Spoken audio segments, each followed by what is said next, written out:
নতুন বছরে কিছুটা স্বস্তি, ভালো খবর দিলেন ইস্টবেঙ্গল ক্লাবের জর্ডান এলসে নিজের ইনস্টাগ্রাম প্রোফাইল স্টোরির মাধ্যমে।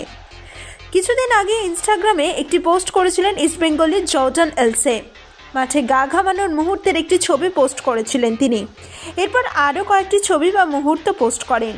নতুন বছরের শুরু থেকেই মাঠে নামার জন্য মরিয়া হয়ে রয়েছেন জর্ডান।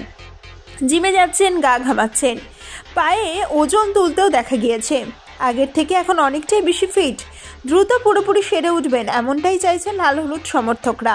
তবে ছবি দেখে কিছুটা স্বস্তি মিললেও এখনই তার মাঠে নামার কোনো রকম সম্ভাবনা নেই বলেই ধরে নেওয়া যাচ্ছে। গত বছর ইস্টবেঙ্গলের পক্ষ থেকে সোশ্যাল মিডিয়ায় দেওয়া হয়েছিল বড়সড় আপডেট। অস্ট্রেলিয়ার তারকা ডিফেন্ডারকে নিয়ে আপডেট দেওয়া হয়েছিল ক্লাবের অফিসিয়াল ওয়েবসাইটের পক্ষ থেকে। জানানো হয় সফলভাবে অস্ত্রোপচার সম্পন্ন হয়েছে। আপাতত রিকভারি প্রসেসে থাকবে জর্ডান এলসে। হাঁটুতে চোট, কবে মাঠে ফিরবেন আপাতত নিশ্চিতভাবে কিছুই বলা যাচ্ছে না। জর্ডান ঠিক কবে ফিরবেন সেই বিষয়ে দর্শকরা অধীর আগ্রহে অপেক্ষা করছেন।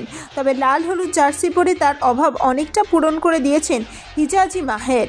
ইস্টবেঙ্গলের কোচ কার্ল স্কোয়াদ্রাত নিজের জর্ডানকে নিয়ে পছন্দ করেছিলেন।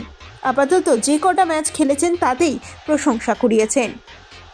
Bureau report, Kolkata 24/7.in।